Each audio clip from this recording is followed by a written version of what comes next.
Slope of a line is change in y divided by change in x. If you have a graph and you need to determine slope of a line, you can just look at two clear points. So for example, here we have 0, -2, and here we have 6, 0.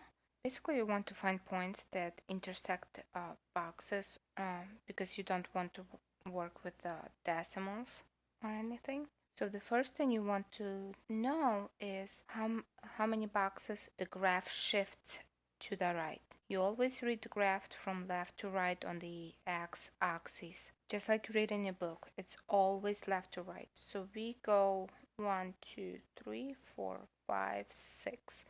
We go 6 units this way. From that point, if you're moving up, the sign of the numerator will be positive.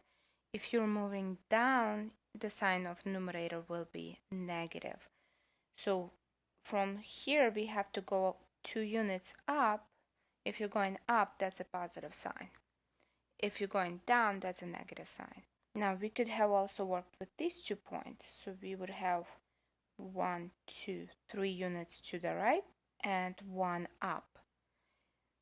Now we're going to get the same thing if we reduce top and bottom of this fraction by 2 and get 1 out of 3 as our slope. Let's do more examples. So it's just easier to work with the intercepts if they are present because you can see numbers right away. So the first thing you want to know is how many units it's going to the right, always. The change between those 2 points will be 1, 2, 3 units to the right. And then from this point, we are going to go down 1, 2, 3, 4, 5 steps. We went down 5, but since you're going down, the sign is negative. If you're going down, it's a negative sign. So our slope is -5 out of 3. In this picture, we're going to work with these 2 points. How many steps are we going to the right? We have 1, 2, 3, 4 steps to the right. And from there, we're going 1 step down. But since we're going down, this is a negative. So the slope is -1 out of 4. Here we have these 2 intercepts. So first thing you want to check how many units is going to the right. Always to the right, positive amount. So we go 1, 2 steps to the right. From there we go 1, 2, 3, 4, 5 steps up. If you're going up, that's a positive, so the slope is +5 out of 2. Calculating slope given 2 points, if you have no graph, x1, y1 and x2, y2, you have to use the formula m equals to y2 minus y1 out of x2 minus x1. M is the variable that represents slope in equations or formulas. Calculating slope given 2 points. It doesn't matter which one you label first point or the second point, as long as you stay consistent. So if I choose this to be x1, this will be my y1. Thus, that leaves this to be x2 and y2. And here's our formula. M equals to y2 minus y1 out of x2 minus x1. So let's substitute. y2 is -1 minus y1 is 1 out of x2 is -4 minus x1 is 6.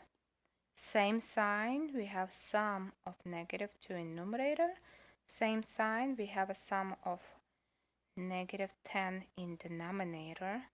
So m is negative divided by negative, +2 out of 10.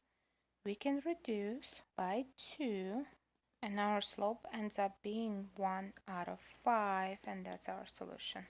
Given 4, 7, and 113, calculate slope. So I'll choose to call this my x1, y1, x2, y2. So the slope is y2 minus y1 out of x2 minus x1. So this will be 13 minus 7 out of 1 minus 4. Slope will be, difference between 13 and 7 is 6. Difference between 1 and negative 4 is negative 3. So slope is positive divided by negative. Negative 3 goes into 6 2 times. Now you have to be careful if you have negative points. Let me make something up. Let's say we have negative 1, negative 2, and negative 3, negative 4, and we need to calculate slope for this. We still have x1, y1, x2, y2, and the slope formula will be the same. y2 minus y1 out of x2 minus x1. You do not need to worry about the first terms, like y2 and x2. So y2 is negative 4 out of x2 negative 3. Now here's my negative sign from the formula, so minus minus. But since we are substituting negatives, just like in substitution problem, make sure you put them inside of the parentheses. And y1 will be negative 2 inside of the parentheses. x1 is negative 1 inside of the parentheses. So slope becomes negative 4, negative 3.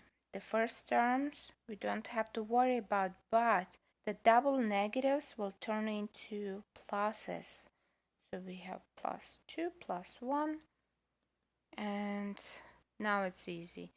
But just remember, if you have to substitute a negative number into any formula, doesn't even need to be this one, make sure you put it inside of the parentheses.